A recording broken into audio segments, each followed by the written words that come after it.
All right. Well, it is noon here in Cambridge, Massachusetts, which means it is time to say good afternoon, good morning, or even good evening, depending on where you are in the world. And welcome to this edition of PON Live from the Program on Negotiation at Harvard Law School. My name is Nicole Bryant, and I'm the Managing Director of the Program on Negotiation. And as many of our regular viewers and attendees know, PON is a consortium between Harvard University, the Massachusetts Institute of Technology, and Tufts University.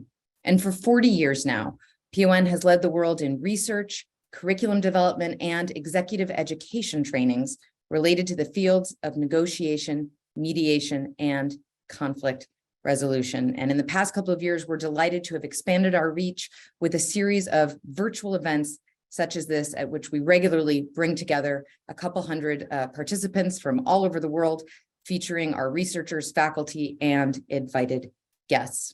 And for today's event, I am pleased to say that we will have probably one of our largest audiences of the academic year, and that is because we are bringing together devotees not only of conflict resolution, but also of Star Wars for a discussion on the following work: Star Wars and conflict resolution, there are alternatives to fighting. And now normally this is the part where I would begin to introduce the authors and speakers and tell you a little bit more about their topic of discussion. But I've come to realize that in my role as a leader at PON, one of the most important things I can do is get out of the way when there is someone more talented and apt on my staff to do the job better than I. And that is the case today because we have amongst us Laura Sampietro, who, in addition to being our negotiation pedagogy manager and heading up our teaching negotiation resource center, is also a self-described Star Wars nerd. Her words, not mine. And so I am very pleased to have her today and to allow her to moderate and facilitate this discussion. Big thanks to her in advance, as well as to all of the PON staff members who have made this event possible: PON's Assistant Director, James Kerwin, our Events and Outreach Coordinator, Diane Long, and our Program Assistant, Riley Schretzel. Thank you to all of them. And now, Laura, I'm pleased to hand you the keys to PON Live. Thank you, Nicole. I am a huge conflict resolution and Star Wars fan, and I'm proud to say both of those things. So I want to welcome you all, and I am very pleased to introduce Star Wars and Conflict Resolution, which is a, in my opinion, riveting, educational, and occasionally pretty funny book for conflict resolution and Star Wars fans alike. To guide us on this journey to a galaxy far, far away, we have the editors and co-authors, Noam Ebner and Jen Reynolds. Noam is a professor of negotiation and conflict resolution at Creighton University's Hyder's College of Business. Prior to joining the faculty at Creighton, he taught at universities in Israel, Turkey, and Costa Rica. He was an early innovator in online teaching of negotiation and dispute resolution, and he consults to universities and other institutions around the world. He received degrees from the Hebrew University of Israel and also has a postgraduate diploma in social science research from the University of Bradford in the UK. Jen Reynolds teaches civil procedure, conflict of laws negotiation, and mediation. Her research interests include dispute systems design, plea bargaining, specialty courts, and cultural influences and implications of alternative processes. She is the faculty director of the Oregon ADR Center, and I will also add, she was formerly a Harvard Negotiation Research Project Fellow at the Program on Negotiation. In addition, I will also just mention that among the many excellent chapters in this book, you will find ones written by PON affiliated faculty Rachel Escomi and Josh Weiss. So be on the lookout for those when you get around to reading it. After Noam and Jen's presentation, there will be time for questions. If you have a question, please use the Q&A feature at the bottom of your screen. The Q&A allows you to upvote. If you have a comment, you can write it in the chat. This talk will be recorded for your friends and fellow fans who were not able to view it today, and it will be posted on the PON website in about a week. So Noam and Jen, take it away. Great. Thank you so much for that lovely introduction. It's such a pleasure to be here. Let me go ahead and share my screen. All right. Can everyone see that? Noam, can we see that? Okay, good. So this book has been a labor of love for us both. It makes it an especially fitting subject, I think, for Valentine's Day as such. For many years, Noam and I have been wanting to write a book on Star Wars and conflict, and Star Wars and conflict resolution, and Star Wars and negotiation. We are both lifelong fans, and we have a passion for teaching about how to negotiate and handle conflict more effectively. And so this book is the product of a about 3 years process, but it's been in our minds and we've been playing with the idea for a lot longer than that. So a few quick facts about the book before we jump into our talk today. First, it's published by DRI Press, and it came out this past December. It was a community effort. We had chapters written by more than 24 experts in conflict resolution and related fields, both practitioners and academics. And we just heard the shout out to Rachel and Josh, who are both amazing, and their chapters are amazing as well. These wonderful contributors wrote chapters on all kinds of things, including stuff like power and emotions and unconscious biases and difficult tactics, conflict styles, and of course, conflict resolution processes like negotiation, mediation, arbitration, and there's much more inside.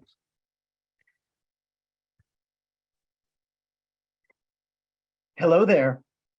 It's not a Star Wars event unless you open it up that way. So I'll just add that Jen and I have, as she explained, we've been wanting to add our own little bit of wisdom to the library of sacred Jedi texts. In The Last Jedi, the 8th movie, we learned that the sacred Jedi texts were all stored on the island of Axo in an Uneti tree. And the notion of a library inside a tree, right? That's the thing that's been missing from our lives.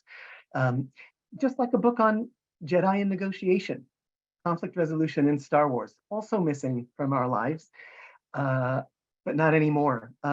So quite naturally, when we were considering sort of what we added to the sacred Jedi text, we were invited by PON to introduce our book. We naturally gravitated toward the book that is so prominently displayed in the negotiation tree library, Getting to Yes.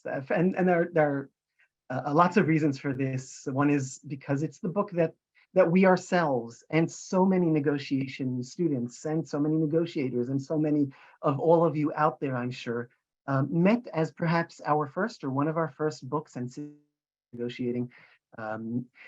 Also, so many scenes in Star Wars really highlight and demonstrate how effective it is or how to do it effectively.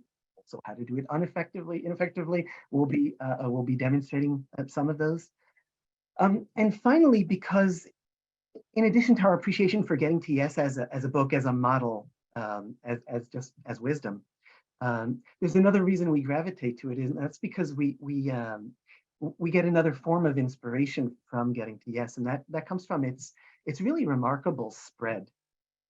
It really is the first negotiation book and the most prominent negotiation book to break down boundaries and to sell, to spread, and to be read far outside the academic negotiation field and the professional negotiators field. Who knows how many people and who they are who have read this book? And we take inspiration from that notion of breaking boundaries. Our book is aimed to do the same thing. It's no Getting to Yes, but we hope that it too will break boundaries. We're hoping that just like Getting to Yes was picked up by so many people who had no intention of ever, buying 99% of the negotiation textbooks out there, we're also hoping that our book will be picked up by people who had no intention of buying a book on negotiation and sitting down to read it, but they are interested in reading a book on their favorite movie or their favorite set of movies. And so just as Star Wars and conflict resolution might find its way to many Star Wars fans who didn't intend to read a book on negotiation, we're also working on further books on Star Wars and conflict resolution and further books on other movies, other franchises, other stories, and conflict resolution in the hope that this will help us break boundaries and that in the end, many, many people outside of our field who do not take our courses, who aren't a part of this world, will still learn more of the really helpful knowledge that we always say, hey, everybody needs to know some of this. So that's sort of the mission of the project that we've set in motion, and it's the purpose of this book on Star Wars and conflict resolution. Okay, so we're inspired today, joining you all who have experience with PON by the legacy of getting TS, and certainly of this man, Roger Fisher, Harvard Law professor, one of the giants of the program and negotiation. As you all know, Roger Fisher was one of the big writers of getting TS, and I would say he would qualify in all the best ways as a kind of Jedi Knight of conflict resolution for sure. So if you've read Getting TS, and I think you probably have, you're going to recognize these 5 famous ideas. The first one is separate the people from the problem. The second one is to focus on interests, not positions. The third is to invent options for mutual gain. The fourth is to insist on using objective criteria. And the fifth is to consider alternatives. When we were talking about how we were going to have this talk today, we decided that we wanted to structure it in honor of this particular forum around this sacred text of negotiation and conflict resolution, Getting TS. And we want to use these 5 core ideas to help structure what we're going to talk about, because actually these 5 core foundational ideas are also central themes in the Star Wars movies. So with that in mind, our plan is to talk about Star Wars and conflict resolution using these 5 ideas as our framework for the discussion. Occasionally, we might draw on examples from our book. But the plan then is to go through each one. And then if there's time at the end, I hope there is, we'll have a Q&A to hear your comments or answer any questions you might have. And feel free to please enter those questions or thoughts in the Q&A section on the bar below. All right. So Noam, kick us off. So kick us off with the simplest thing of all, right? And certainly the simplest thing of all to explain in sort of a 20-minute intro, but I know so many of you are familiar with this notion already. So just to remind us, the notion of separating the people from the problem comes to answer one of the greatest challenges in negotiation, which is that we look at the other party across the table, literally or figuratively, maybe we have them in mind, and we easily slip into the problem of identifying our counterpart as the problem. They are the person who are denying us what we need. They are in our way. And that's inefficient in all sorts of ways, and it leads to the derailment of so many negotiation and to the sparking of conflict. And so Getting TS recommends that you separate both in your mind and in your actions between the people you are there to work with and the problem you are there to solve.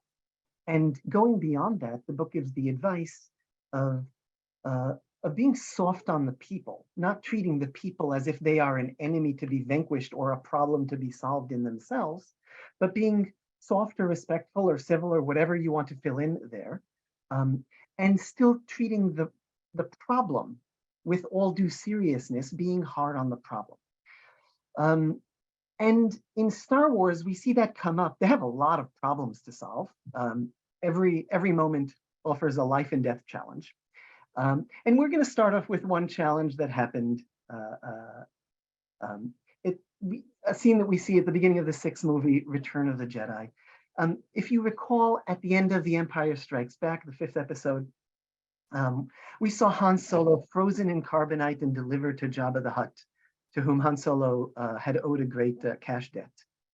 And at the end of The Empire Strikes Back, the gang, Luke, Leia, Lando Calrissian, Chewbacca, these 2 droids, they decide to launch a rescue mission to go rescue Han Solo. And at the beginning of Return of the Jedi, it opens up on Tatooine. They're headed to Jabba's palace, which you can see in the background there. And the first characters who go on this rescue mission are C-3PO and R2-D2. And it turns out that the first opening of this rescue mission is in fact a diplomatic mission. In other parts of Star Wars, we see a separation between aggressive negotiations, which is negotiations with a lightsaber, and diplomatic solutions. So this starts out with diplomatic solutions. And it starts in a very Star Warsy way with R2-D2 launching a hologramic message for Jabba the Hutt of Luke Skywalker beginning to bargain for Han Solo. And if you notice, he starts off by being soft on the person. I mean, you can imagine, Luke must be filled with rage. He's worried about his friend. He must want to, to go in there and go all Jedi berserker on Jabba and his cronies, but instead what he does is he pays respect to Jabba. He calls him an honorific. He recognizes, in the next slide, he recognizes Jabba's power. He doesn't start speaking to him from a Jedi, hey, I'm going to tell you what to do position or else. He recognizes his power. He doesn't put him down in front of his crowd. And beyond that, he recognizes Jabba's stance. He recognizes why this all happened. He doesn't say that Jabba was wrong. And he's even empathetic to Jabba's emotion vis-a-vis Solo. And he did all this, and all these are different methods of being soft on the person before being hard on the problem. And then in his next step, he swerves to aim the whole conversation towards the problem. And this is really this is sort of what would Roger Fisher do on Tatooine? How would he frame it?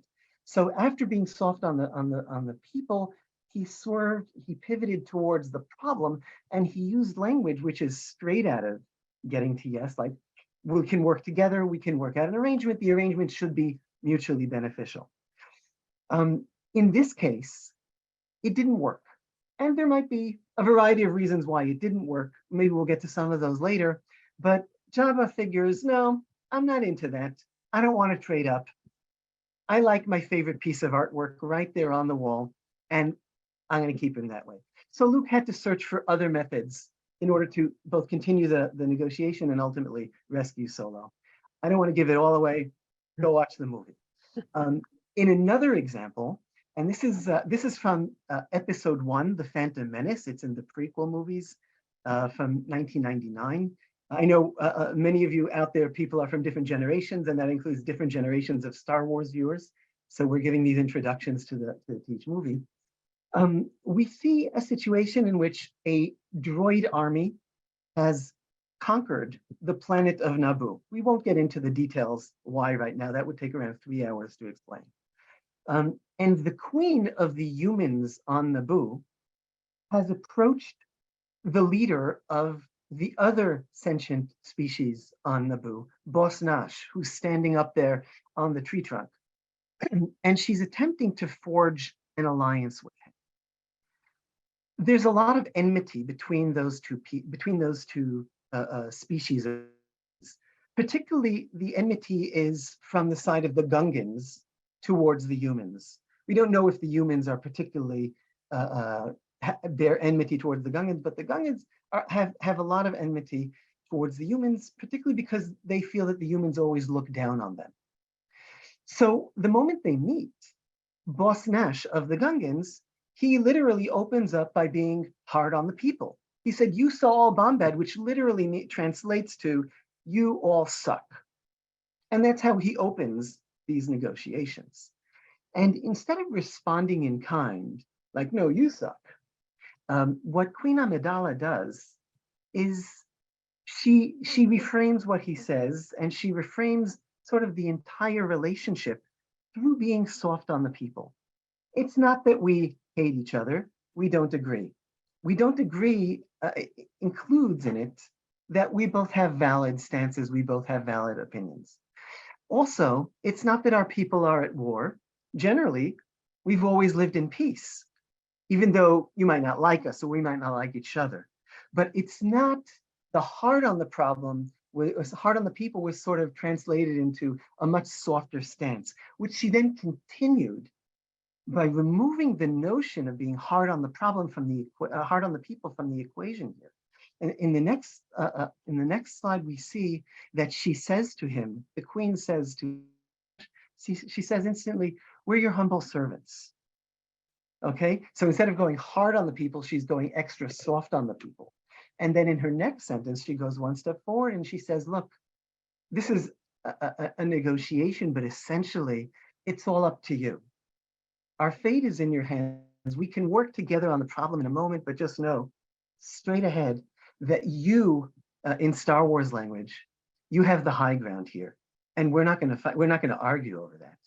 So this is, again, a masterclass in being soft on the people, even though she's about to ask him to be very, very hard on the problem. What she needs to negotiate here, what she wants to ask Boss Nash for, is that the Gungans will launch a very costly and sacrificial diversionary attack on the droid army, so that she can sort of slip into the palace and sort of regain control and vanquish the droid army from inside. But in the meantime, she's going to ask Boss Nash to sacrifice many of his people in that. So there's going to need to be very hard on the problem. She certainly sets it up perfectly by being soft on the people. One interesting question is, why did her being soft on the people and hard on the problem work when Luke's didn't? And one reason maybe was that receiving that recognition from the Naboo humans was a core interest of the Gungans. And she just handed that over straight away. So Jen, interests. It's a thing. And I will add that speaking of interest, that the Gungans and the Naboo had some shared interests that might have made his cooperation a little more easier to get. Okay, but thank you for that discussion. Fascinating. So the second lesson has to do with the importance of focusing on interests and not positions. And as we all know, the position is what you've concluded that you want. The interests, broadly conceived, are what led to that conclusion. So a simple example many of us use, I believe this appears in Getting to Yes, is asking for a raise. I want a raise is a position. It's informed by interests specific to the person asking for the raise. Somebody might ask for a raise because they want status or they want recognition. Somebody else might ask for it because they want security. Somebody might have a combination of these factors, or it might be something else altogether. In negotiation, finding out more about what's specifically important to the person who is seeking the raise, who's putting forth the position, what are the interests underlying what it is they're asking for? Finding this out can create opportunities for a more value-rich resolution. Failing to do this work can lead to struggling over positions or haggling or getting emotionally escalated or missing integrated possibilities, winding up at an impasse, and so on. So how does this all relate to Star Wars? Well, in Star Wars, and contrary to Getting to Yes, there's a real tendency to focus on positions and not interests. And this makes some sense because much of the action in Star Wars is fighting over positions, not negotiating interests. Star Wars is a story of good and evil, and the battle over whose governance is going to be recognized, whose vision of what the universe looks like will prevail. This is often a very positional battle. You have the rebels versus the Empire. You have an X-Wing fighter versus the Death Star. And we could go on and on. You have Obi-Wan versus Darth Vader. You have Han Solo versus the Probe. You have Princess Leia versus the Scout Troopers. Again, positional battles like these are at the heart of much of the conflict within the saga itself. Again, it's to be expected, but what is somewhat unexpected, especially for those of us who study negotiation, is that the films often critique positional stances. There are key moments in the saga where we see the problems with positional approaches to bargaining, the overreach and the missteps and the backlash that positional bargaining can entail. So, as an example, and this is an example from our book that two different chapters actually ended up looking at in some detail. One was by Adrian Borbeli, Bruno Guradon, and Tariel Sikharu-Lidse. Forgive me, Tariel, if I mispronounced that. And the other chapter was by Hilary Anger Elfenbein and William Bottom. This is a scene from The Empire Strikes Back. Darth Vader is looking for Luke Skywalker. He's making a deal with Lando Calrissian, who's there in the center. It's a pretty simple deal. Basically, Darth Vader promises not to harm Lando's mining operation so long as Lando helps Vader catch Luke, using Han and Leia and Chewbacca as bait. Lando doesn't know Luke. He's old friends with Han. He doesn't want any trouble for his mining operation, and so he makes this deal. Note that both sides' interests are pretty engaged here. The interests are represented in this particular deal. But then Darth Vader decides to change the deal unilaterally, not once, but twice. First, by saying that Han is going to be turned over to Boba Fett. He's not going to stay with Lando. And second, by saying actually he's going to be taking Leo and Chewbacca with him on his ship when he leaves Cloud City. So Lando protests and Vader has his great positional pronouncement, I am altering the deal. Pray I don't alter it any further. In other words, Lando's interests are of no concern to Vader, who feels like he can dictate and change the terms of the arrangement on the basis of his superior power. And this is often a blind spot, as we know, for hard-charging positional bargainers. When they overestimate their own leverage, they fail to see how unaddressed interests, particularly value clashes and what Hillary and Bill call subjective value, or the way you feel about a deal, can work to unwind the deal. In short, Vader's failure to take into account Lando's interests, including his values, including his subjective value as he makes all these changes to the deal, actually ends up pushing Lando into reneging on the deal and soon afterward joining the rebellion and then being the one that blows up the Death Star. Here we have the Millennium Falcon flying away from the second Death Star getting exploded in Return of the Jedi. The person flying the Millennium Falcon is none other than Lando. In other words, Vader makes a huge mistake. Had he been less positional, had he been more focused on interests, maybe Lando never would have become so motivated. And the takeaway then is that bargaining over positions, flexing your power, ignoring the interest and values and subjective value of the other party is dangerous. So don't do it. So if you're going to focus on interests instead, how do you work with interests? And this might be the point where you'd sort of naturally expect me, and I would expect myself to sort of bring a lesson from an older Obi-Wan Kenobi, or maybe a lesson from Yoda. But no, actually the number one interest-based negotiation virtuoso in Star Wars was undoubtedly Darth Vader. And so wait, what? I mean, Darth Vader who will force choke anyone for raising an eyebrow at him, or and he's a next evolution of Anakin Skywalker who treated every conversation with anyone in the world, including his friends and lovers and teachers, as if it was a win or die or win or crash pod race. It was the most competitive person in Star Wars. How could he be such a skilled interest-based negotiator? Well, there's a chapter in the book about the need to develop the skill to shift between different strategies as it suits the negotiation, both contextually in general, and often from chapter or episode to episode inside a negotiation. And Darth Vader was a master of that. And we see this on display in the scene in Cloud City, that this maybe the most iconic scene in all of Star Wars, the scene where Darth Vader divulges his identity to Luke as his father. Also, spoiler alert, and a time machine to help you with it.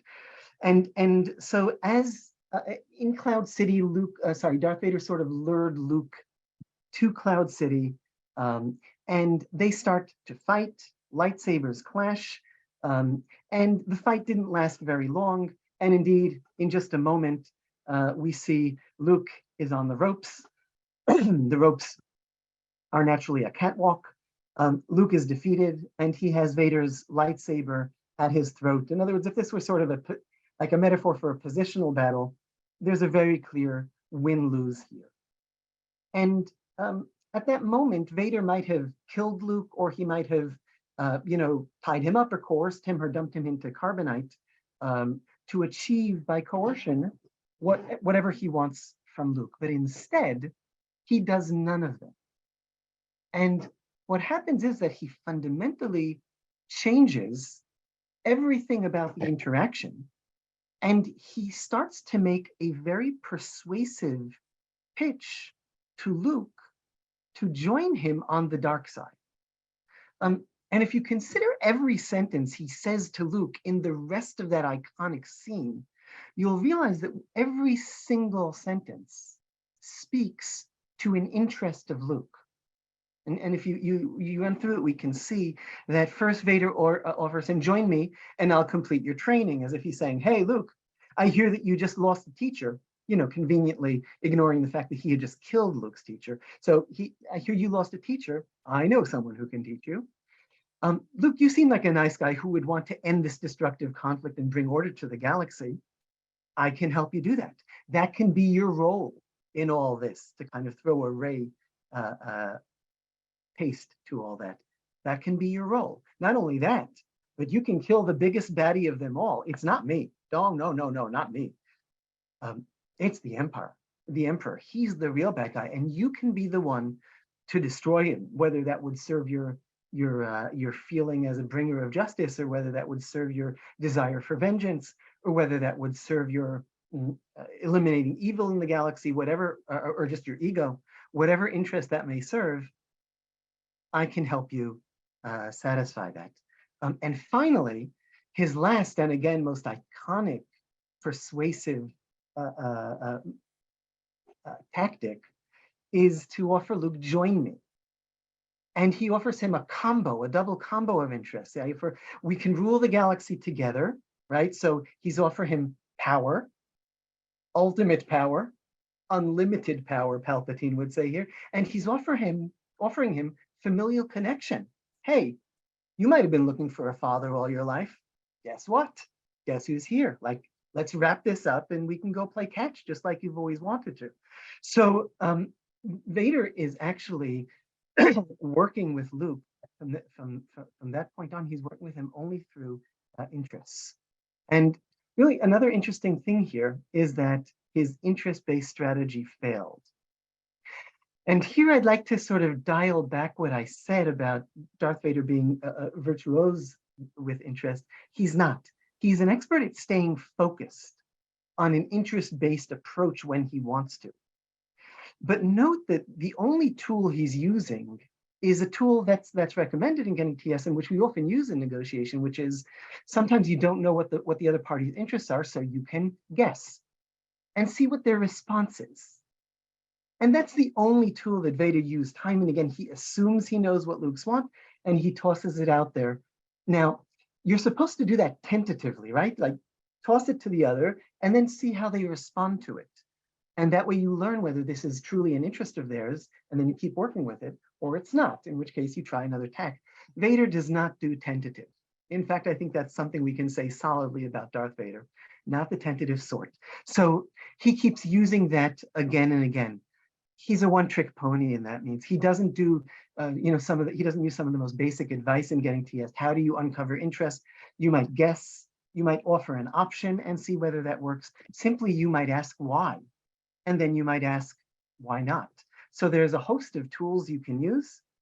Vader makes the mistake that we often all make. We assume that we know the interests, and we go ahead and sort of charge forward along that path. And I was looking at this and thinking about this. Here we are at a PON session. It suddenly occurred to me that while we're having sort of a getting TS with Star Wars session here, that there's so many other sort of the PON bibliography that appeals to you. Just looking at this slide, it occurred to me that Vader, all of Vader's work with Luke here, is so essentially working along Luke's side of the identity conversation in the difficult conversations mode of looking at things, and that's the side of Luke's that he's most effectively maneuvering through. And well, we could have another talk on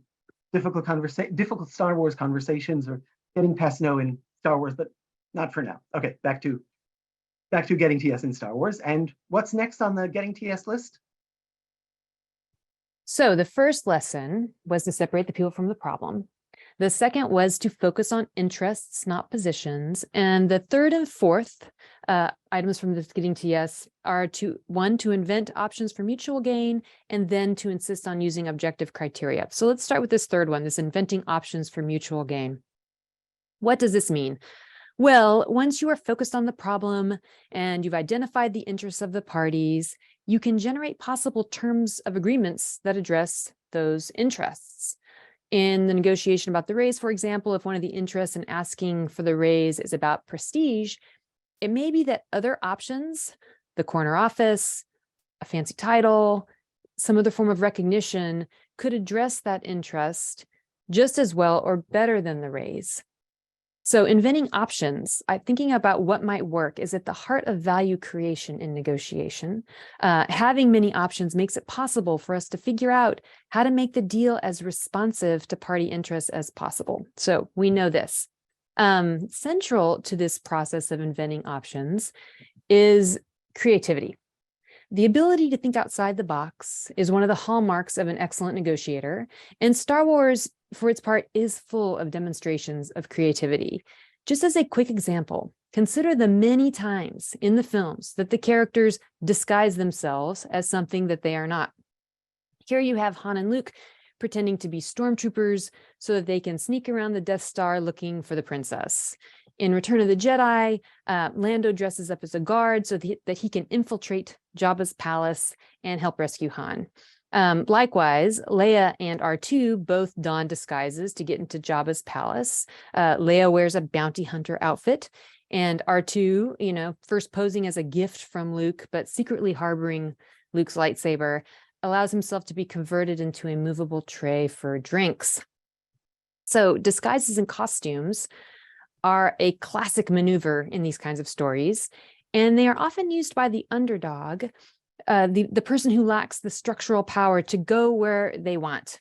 And instead, they have to make their true identities illegible to the oppressive establishment. And so in this way, disguises, I think, are really good examples of both creativity in navigating a conflict and also in interest identification in conflict situations. Disguises demonstrate how an understanding of the other party's expectations and what it is they value and are interested in can lead to solutions or approaches that work to improve one's own chances of success. So being creative is important, and not just to avoid conflict by empowering yourself to be able to get into places you aren't supposed to be. Getting to Yes viewed creative option generation as a key component of problem solving in conflict and negotiation as well. As you may recall, in a memorable scene from The Empire Strikes Back, the Millennium Falcon ends up flying into an asteroid field. This qualifies as a wildly creative option that addresses core interests around escaping the fighters that are chasing you down. Of course, just because you've generated a creative option doesn't mean it's a good idea or that you should use it.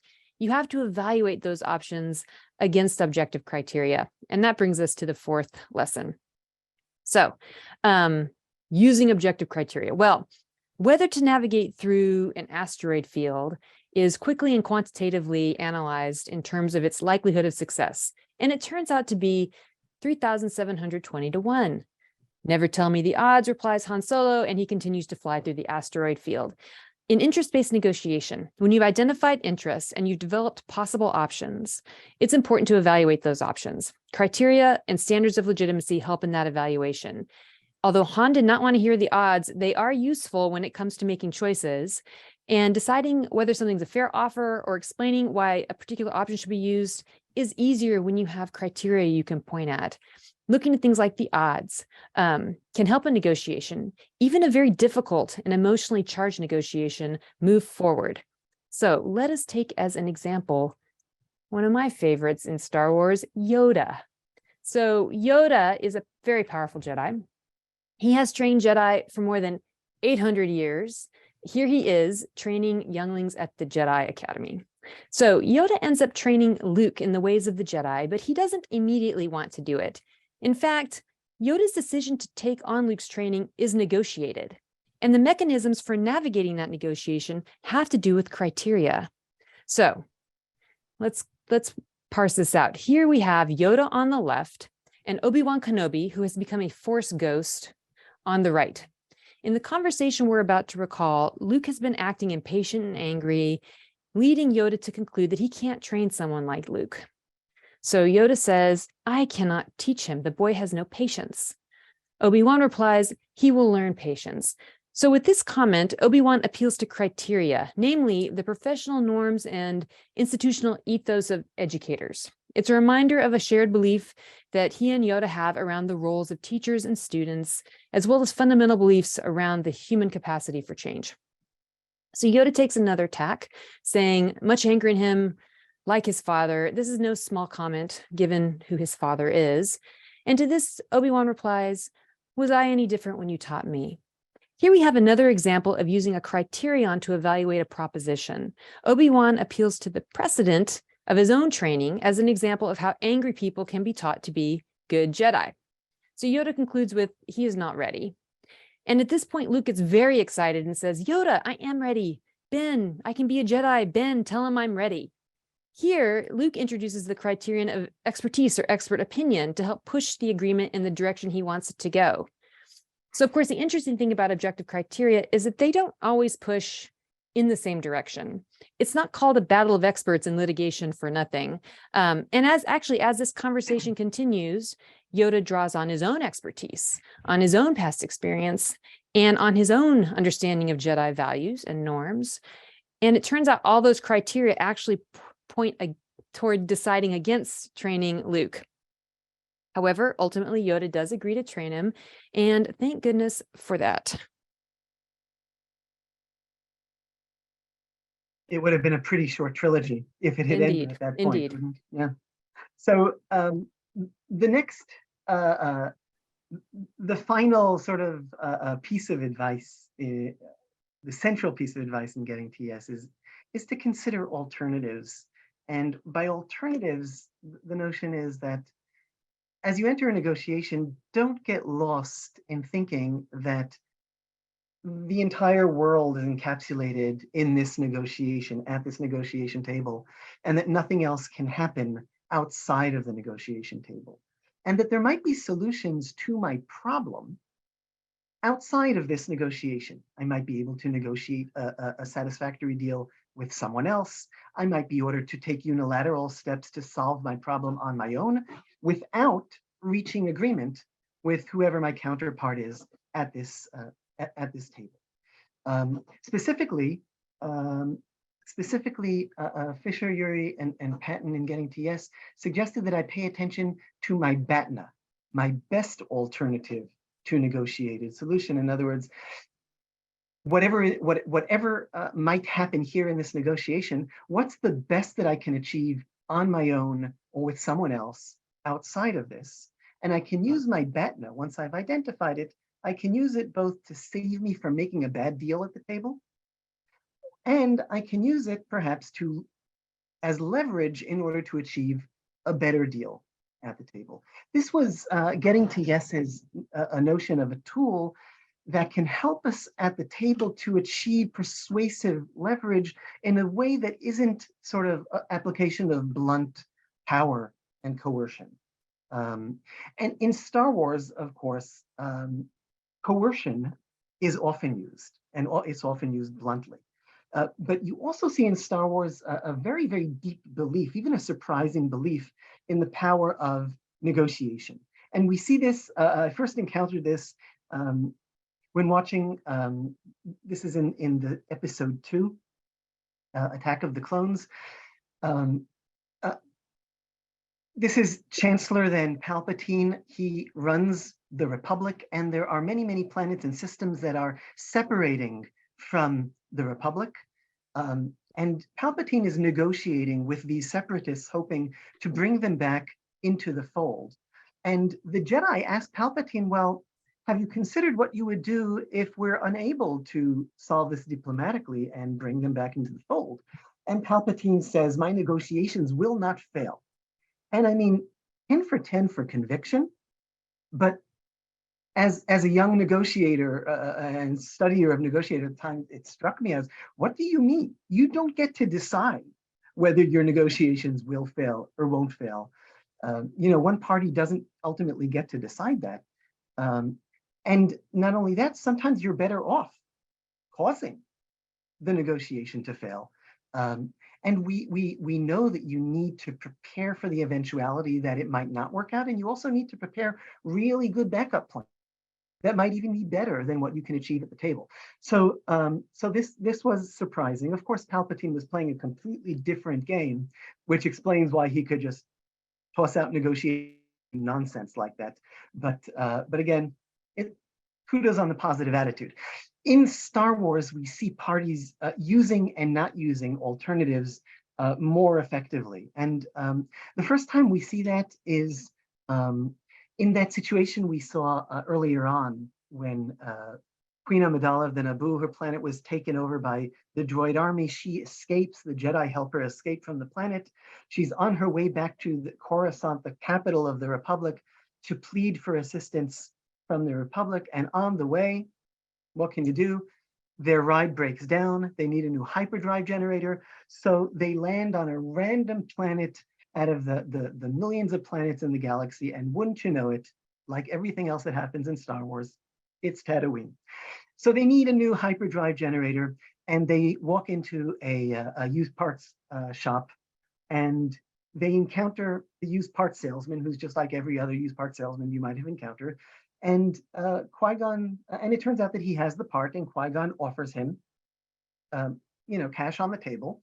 And Wadu, the part salesman, says that currency doesn't work here. That's good currency in the capital, but out here on the Outer Rim, we don't take that money, and there's no way that I'm going to trade you. Show me the money, and if you don't, no parts, no deal. So Qui-Gon is in trouble here, which Watu immediately sort of hammers home by telling him, no one else has that hyperdrive generator. I promise you that. So what Watu is actually doing is he's sort of reaching out into the other side's consideration, and he's sort of messing with their alternatives or with their perception of their alternatives. He does that very skillfully.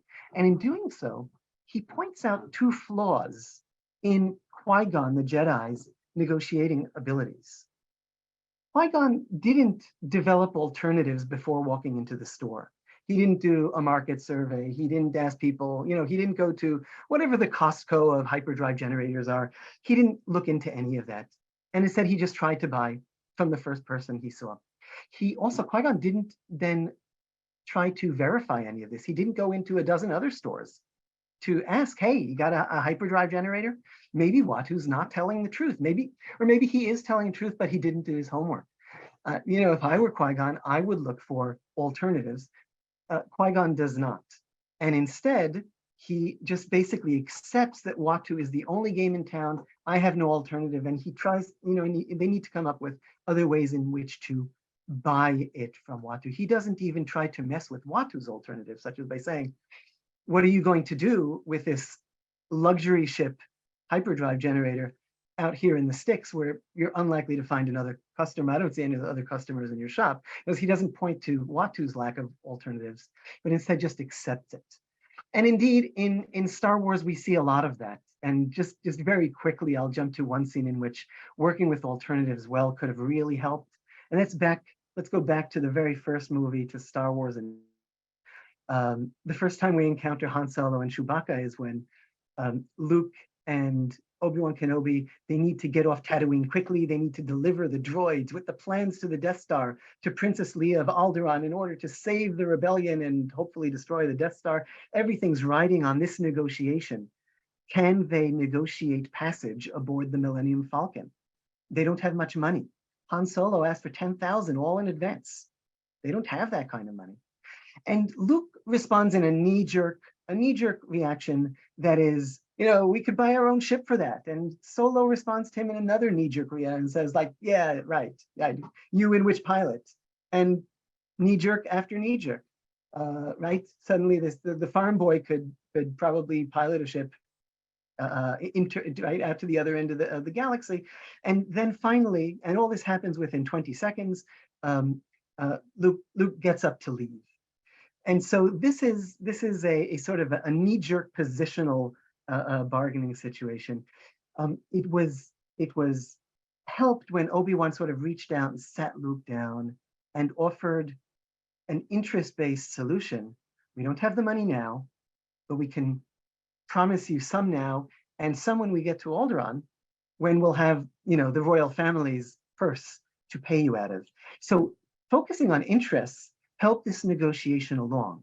But if you think again about this interest from an alternatives perspective, it's interesting that every line that Han and Luke threw at each other can also be understood as trying to work with alternatives. Luke said, well, we could pay you 10,000, but for 10,000, we could also buy our own ship, and that would be a valuable resource we could keep with us. So what we could achieve outside of the deal might be better than what we could achieve inside of the deal. Han tells him, no, you're not calculating your BATNA correctly because you haven't factored in the notion of a pilot. And Luke said, well, thank you very much for that, Mr. Solo.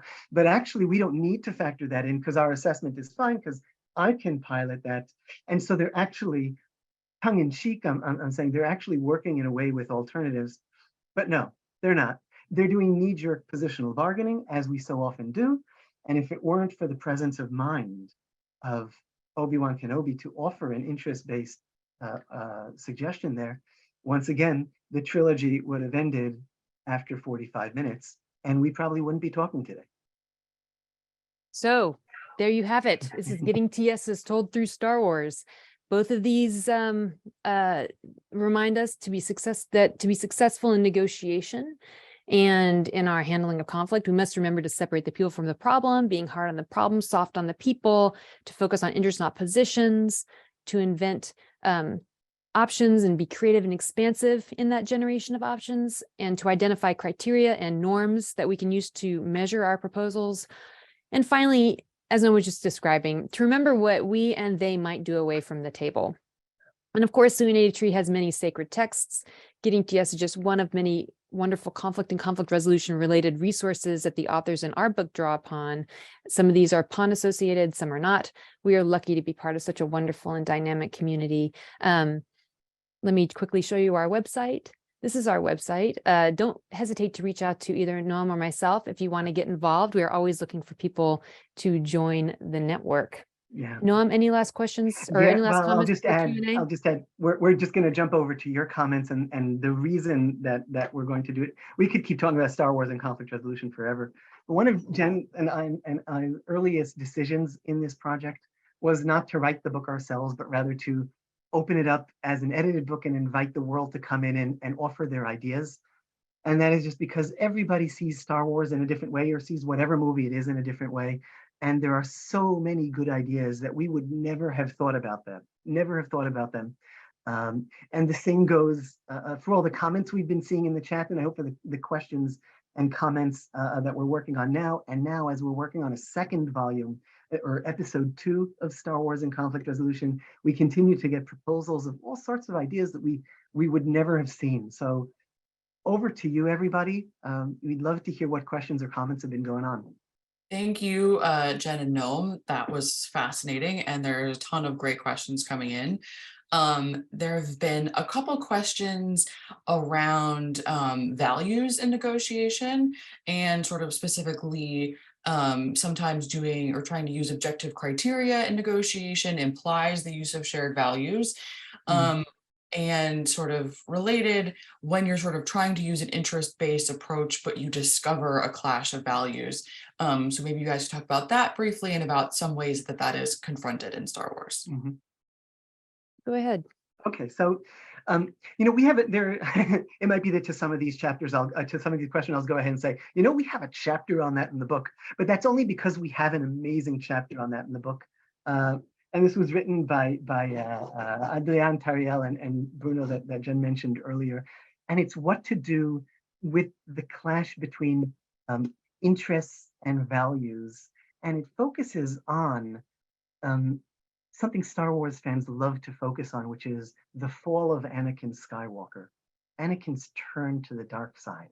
And Anakin's turn to the dark side is basically everything that Anakin values, everything he's been raised on, the camaraderie of the Jedi code, the looking out for your friends, is all come into clash with his interests of preserving the lives of his wife Padme and his unborn children. And it's the clash between those interests and values is woven over time and then brought into sharp clash at the sort of the perfect moment to cast them both into sharp relief by Emperor Palpatine in that fatal scene where Palpatine is fighting Mace Windu, and Palpatine tells Anakin, he's going to help one of them. And he tells him, you must choose. And he forces the choice between interests and values. Mm-hmm. And it can choose in a way that, of course, is heartbreaking and devastating for the galaxy, for the Jedi.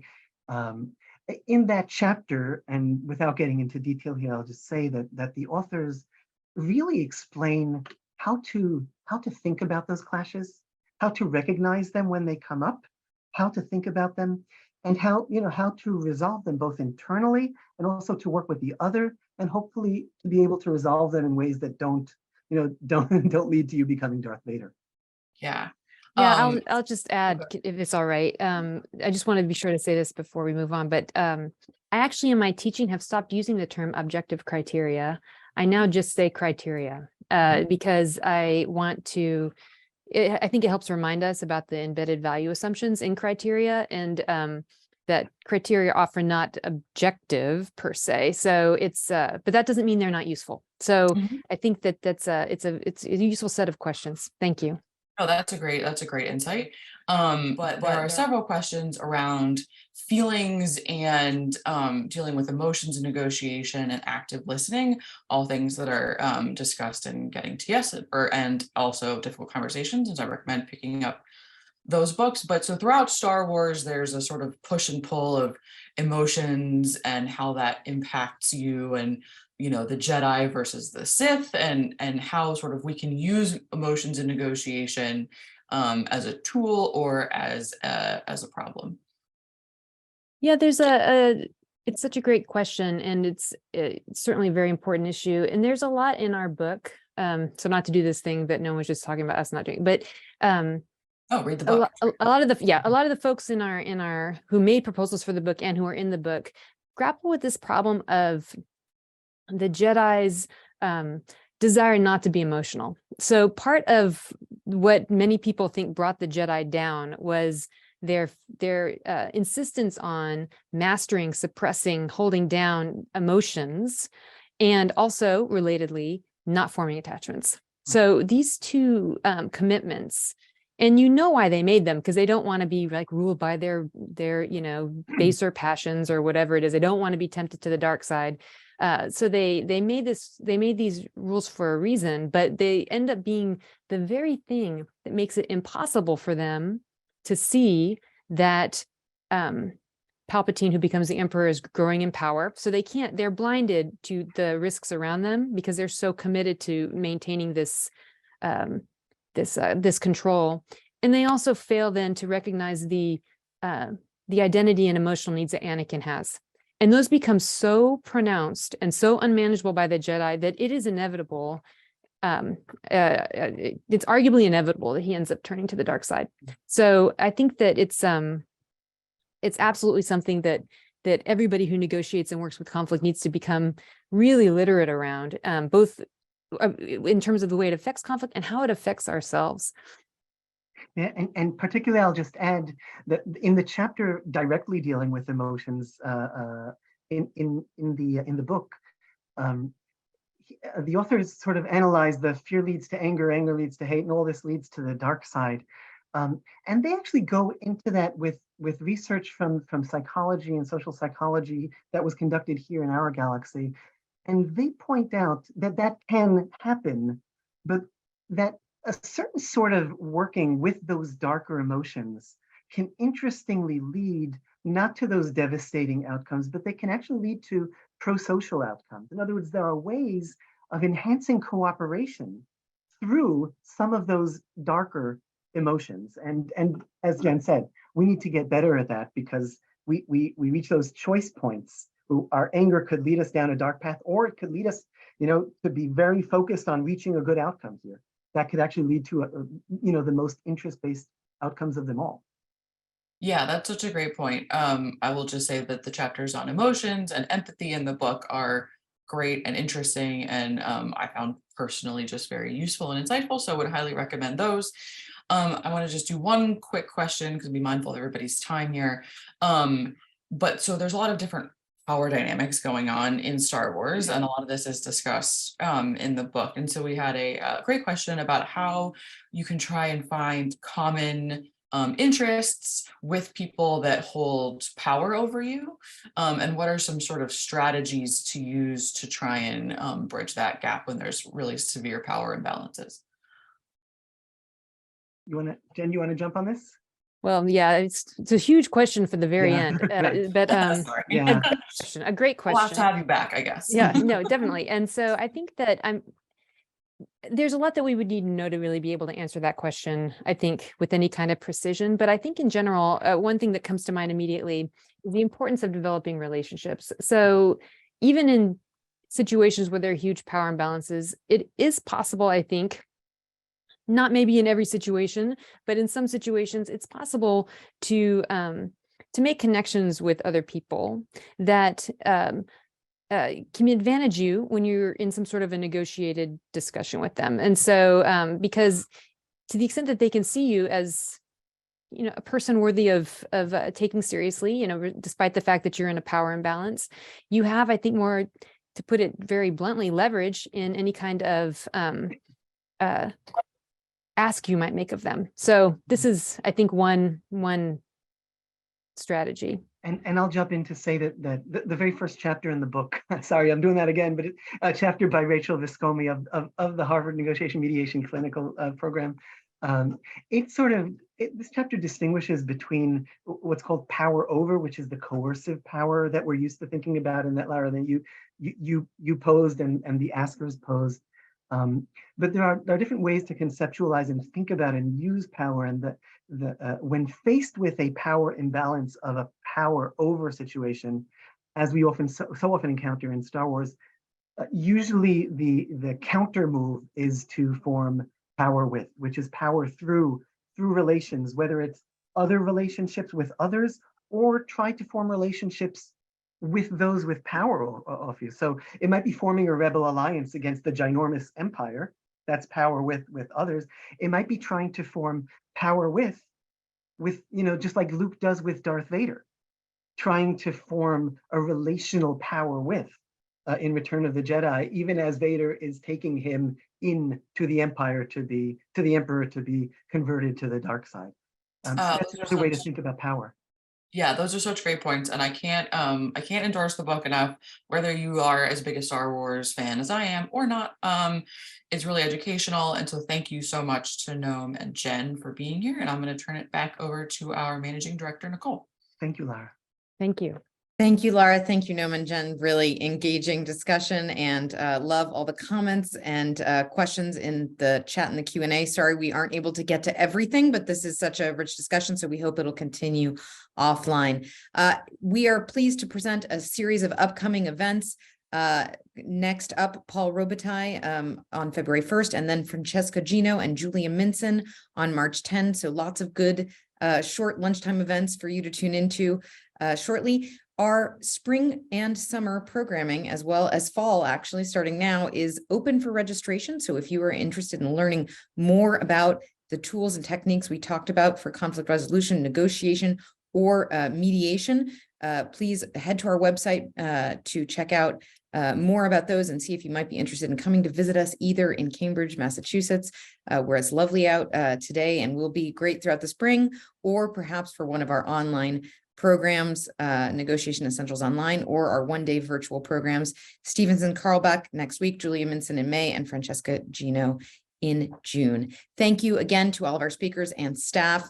This is wonderful. Noam, you are my Jedi. I'm reading in the chat. And everybody, happy Valentine's Day to everyone, wherever you are, sending lots of love from Cambridge, and best wishes for a great day and a great rest of your week. Thanks, everyone.